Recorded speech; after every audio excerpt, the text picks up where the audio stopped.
ये कल्चर सिर्फ पाकिस्तान ही पाया हुआ या पाकिस्तान चो बाहर भी है। जहाँ तो कोई ट्रक लगा ना हो तो ट्रक की वैल्यू ही नहीं होनी, ट्रक की कीमत ही कोई भी नहीं होनी, ट्रक है ट्रक समझ नहीं कोई भी नहीं। इसलिए भी 1 number 2 number 3 number 4 number 5 number 6 number होना है कोई माल मटीरियल गला करसा खरियां साफ सचिया ते सुचिया। अस्सलाम वालेकुम वीरो प्रो पैणो की हाल है, ठीक हो राजी पाजी हो काबा साहब खैर खरीद ना अपनी खैरियत दस सटनी है। जिस दुकाना च मैं खलोता पाया इस दुकाना ने 2 जगह च काम होने।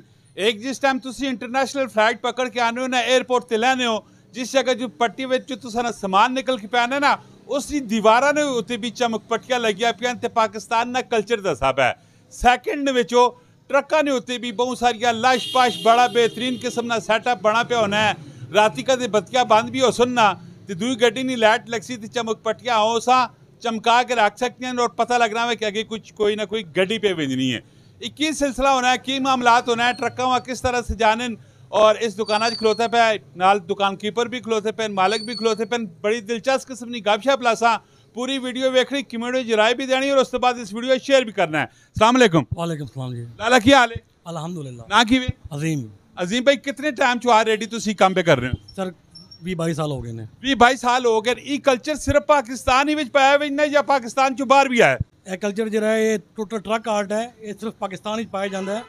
ਇਸ ਤੋਂ ਇਲਾਵਾ ਜਿਹੜੇ ਲੋਕ ਫੋਰਨ ਕੰਟਰੀ ਤੋਂ ਆਉਂਦੇ ਨੇ ਉਹ ਇਹਦੇ ਵਿੱਚ ਆ ਕੇ ਸਾਡੇ ਇਸ ਕੰਮ ਨੂੰ ਬੜਾ ਲਾਈਕ ਕਰਦੇ ਨੇ ਤੇ ਆਪਣੇ ਡੈਕੋਰੇਸ਼ਨ ਵਾਸਤੇ ਕੋਈ ਨਾ ਕੋਈ ਛੋਟੇ ਵਗੈਰਾ ਪੀਸ ਕੋਈ ਡੈਕੋਰੇਸ਼ਨ ਆਈਟਮਸ ਕੋਈ ਪਾਰਟਸ ਵਗੈਰਾ ਉਹ ਆਪਣੇ ਲੈ ਕੇ ਜਾਂਦੇ ਨੇ ਪਰਚੇਸ ਕਰਕੇ। अच्छा जेडे मैं तुसा कोई पीसिस वगैरह पे वेखना लगे पे नो ये पर पीस ने हिसाब से तुसा हिसाब किताब होना है की होना है? जी ये पर पीस के हिसाब नाल होंदा है। हर चीज़ का एक अपना डिफरेंट इसकी कैटेगरी होंदी है उसके मुताबिक असीं इसको बनाने हैं तैयार करते हैं तैयार करके फिर असीं सेल करते हैं। गड्डी ते लगता है या किसी कस्टमर ने अगर कोई फॉरन तो कोई बंदा आया उन्हें लैके जाना है तो वो परचेज करके लै जाता है अपने वाल वगैरह से हैंग करते हैं या गड्डियां पिछले लाते हैं एज इट इज जो भी है। इसका फायदा की होना है? एक केड़ी चमक पट्टी है तिसा चमक पट्टी मैं भी पे आखना इसने भी 1 number 2 number 3 number 4 number 5 number 6 number होना है कोई माल मटीरियल? सर ये जी है चमक पट्टी सारी इंपोर्टेड है, चाइना मेड होंगी है या अमेरिकन मेड होंगी है। ये 1 नंबर 2 नंबर वाला कोई चक्कर नहीं होता। सारी जितनी भी है ये राती जब लाइट पेगी ना गड्डी की लाइट थोड़ी चमक पट्टी के पुर्दे ते पेगी ये टेप रिफ्लैक्ट करती है। बाकी ये ना पानी नाल खराब होंगी है ना ये जनाब धुप नाल खराब होएगी। ये एज इट इज़ इधर लाइफ टाइम इसकी बहुत ज़्यादा होंगी है एज इट इज़ इंज ही रही है। इस 2 3 4 5 6 7 10 नंबर कोई भी नहीं इस को आँदी है हल्की क्वालिटी की लेकिन वो भी अच्छी होंगी है उसका कलर फेड हो जाता है। वेखो वचली गाल मैं कढ़ा के दी ना असे 1 2 3 4 5 6 10 नंबर तुकनी जहाँ तुकनी काम ना करा असा रोटी आजम कोई भी नहीं होनी क्योंकि 1 नंबर चीज़ देने हो ना असा तकलीफ तो होनी है। जी बिल्कुल इस तरह ही है।